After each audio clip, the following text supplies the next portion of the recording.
मित्रों, आज हम लोग सरोज स्मृति की व्याख्या के प्रसंग में अगले पंक्तियों की ओर चलते हैं। तो निराला जी आगे कहते हैं कि धन्य मैं पिता निरर्थक था, कुछ भी तेरे हित न कर सका, जाना तब अर्थागमोपाय पर रहा सदा संकुचित काय। हे पुत्री, धन्य मतलब हे पुत्री, मैं तुम्हारा पिता तुम्हारे लिए निरर्थक सिद्ध हुआ। क्यों निरर्थक सिद्ध हुआ? क्योंकि कुछ भी तेरे हित न कर सका, क्योंकि मैं तुम्हारे लिए पूरे जीवन भर तुम्हारे कल्याण के लिए मैं कुछ भी नहीं कर सका। जाना तो अर्थागमोपाय पर रहा सदा संकुचित काय। ठीक है ना। धन कमाने के उपाय मैं जानता था, बहुत सारे उपाय जानता था, परंतु उस रास्ते पर चलने में मैं हमेशा संकोच करता रहा। पर रहा सदा संकुचित काय, लखकर अनर्थ आर्थिक पथ पर हारता रहा मैं स्वार्थ समझ। धन कमाने की राह पर अनेक प्रकार के अनर्थ अर्थात अन्याय और अत्याचार को देखकर मैं सदा अपने स्वार्थों की पूर्ति के संघर्षों में हारता ही रहा। सुचिते, ठीक है ना, सुचिते पुत्री को संबोधित कर रहे हैं अपने निराला जी। सुचिते पहनाकर चीनांसुक, चीनांसुक माने रेशमी वस्त्र, रख न सका तुझे अतः दधमुख। तभी तो मैं तुझे न तो रेशमी कपड़े ही पहना सका और न दूध दही खिलाकर तुम्हारे मुख को ही प्रसन्न रख सका। छीण का न छीना कभी अन्न, मैं लख न सका वे दृढ़ विपन्न। अपने आंसुओं अतः बिंबित देखे हैं अपने ही मुख चित। ठीक है ना। किसी भी दुखी की आंखों में विपन्नता या दुख का भाव देखकर मैं जो है उसे देख नहीं सका, क्योंकि मैं तो अपने ही मुख और हृदय के आंसुओं की छाया से कभी मुक्त ही नहीं हुआ, तो मैं भला दूसरे के दुखों को कैसे देख सकता। और अब आगे बढ़ते हैं और आगे है, सोचा है न तो हो बार बार यह हिंदी का स्नेहोपहार, यह नहीं हार मेरी भास्वर, यह रत्नहार लोकोत्तर वर।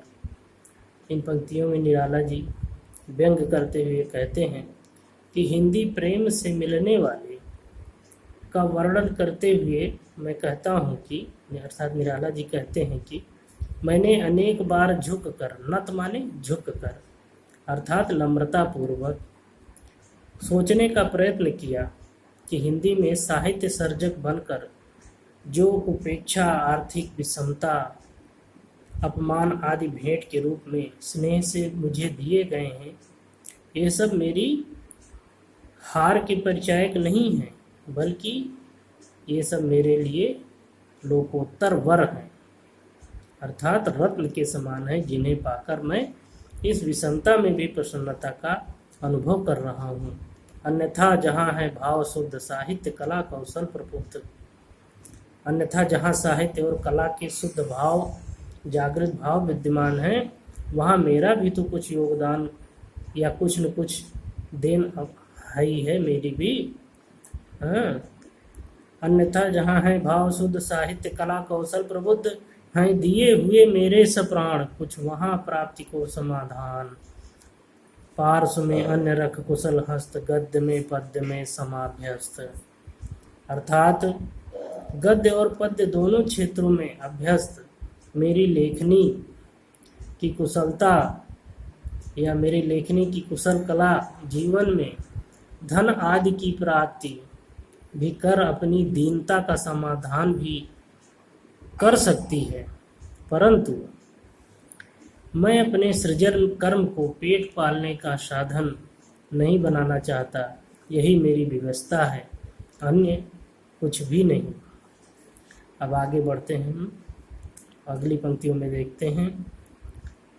देखे वे हंसते हुए प्रवर, जो रहे देखते सदा समर, एक साथ जब सतघात घोर, आते थे मुझ पर तुले तोड़, देखता रहा मैं पड़ा अपल, वह सरक क्षेप वह रण कौशल। ठीक है ना। तो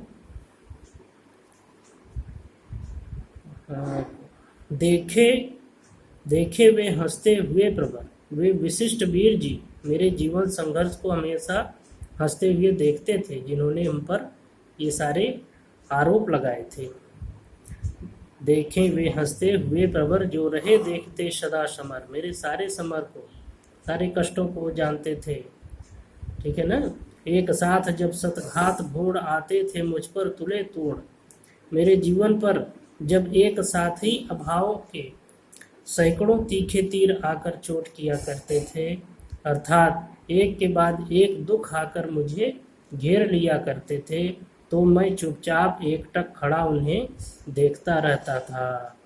देखता रहा मैं खड़ा अपल, वह सरक क्षेप वह रण कौशल, ठीक है ना।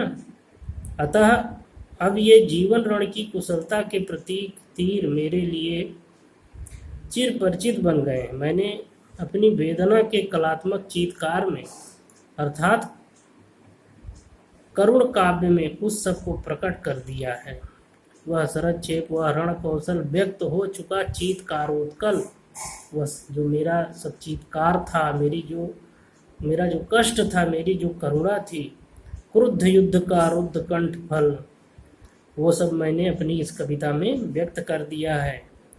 परंतु क्रुद्ध युद्ध का रुद्ध कंठ फल और भी फलित होगी यह छवि, पर मेरा क्रुद्ध संघर्ष भी मेरा कुछ कर या बिगाड़ नहीं सका है। उसका अपना ही कंठ अवरुद्ध होकर रह गया है। अर्थात जो मेरे ऊपर इस तरह के तमाम तरह के करते थे, उनका जो है सब कुछ वैसा का वैसा ही रह गया है, मेरे ऊपर उसका कोई प्रभाव नहीं पड़ा है। और सदा यही सोचकर मैंने अपने संघर्ष को जारी रखा और दुखों को सहा कि इन सब से जीवन में और भी अधिक निखार आएगा, नई स्फूर्ति और प्रेरणादायक सूर्योदय होगा, ठीक है। और भी फलित होगी यह छवि, आगे जीवन का रवि लेकर कर कल तूलिका कला, देखो क्या रंग भरती विमला। वांछित उसके लांछित छवि पर फेरती स्नेह की ऊंची भर। तो मैं सदा यही सोचकर अपने संघर्षों को जारी रखा और दुख सहे कि इन सबसे जीवन में और भी अधिक निखार आएगा, नई स्फूर्ति और प्रेरणादायक सूर्योदय होगा।